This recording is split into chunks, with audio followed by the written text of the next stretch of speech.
They got away. Don't know if they got on a train and got out of state. Nobody knows. It's a story that's been told to fourth grade students during Pioneer Days for years. One of these three men was real tall, and he's about that big around, little skinny guy.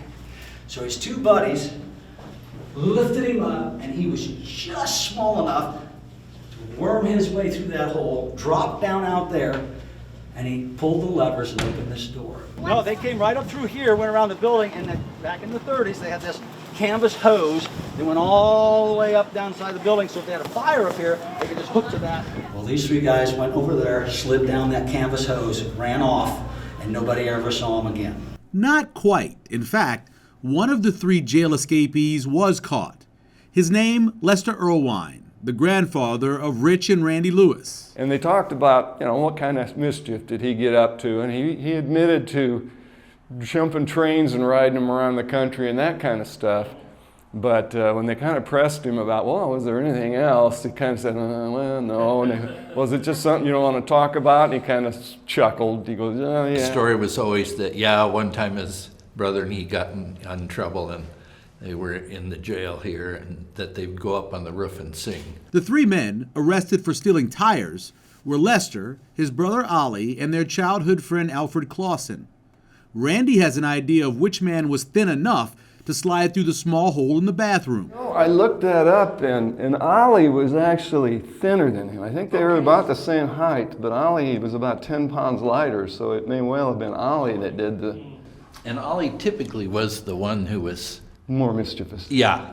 Grandpa talks mostly about following Ollie's lead. Recently, Randy started doing more research on his family's history and came across the information about his grandpa's arrest. The arrest, I came across an article, searching like newspapers.com. And they talked about them getting arrested and breaking out. I think it was probably the article on them escaping. There was like several of those that were out there about their escape.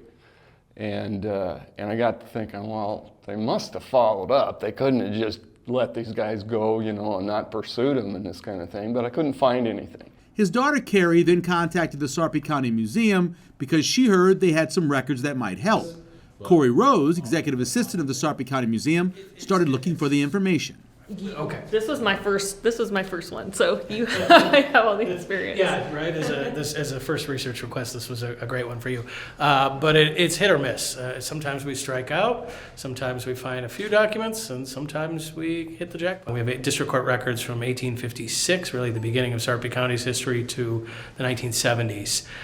Most of them are civil cases, squabbles over land, but there's some interesting criminal cases in there too. As luck would have it, they found a document 14 pages long telling the court history of Grandpa. Came up with a bunch of court documents and this and that, and another article that showed that they did apprehend my grandfather in St. Louis about 6 months later. There's no evidence law enforcement ever caught up with brother Ollie or Alfred Clausen. Even as Randy found out, Ollie got married in Missouri and ended up coming back to Omaha a short time later, and Alfred did the same in Albuquerque before moving back as well. I think they felt like they probably had their pound of flesh with my grandfather and just let it go. For Randy and Rich, the visit up to the old jail was a helpful experience to learn more about Grandpa Les. The description originally when they built the jail, it sounded so dungeon-like, and to see that, no, it wasn't that bad. I mean, I wouldn't want to have been in there, but... For Papillion Now, I'm Michael Severe.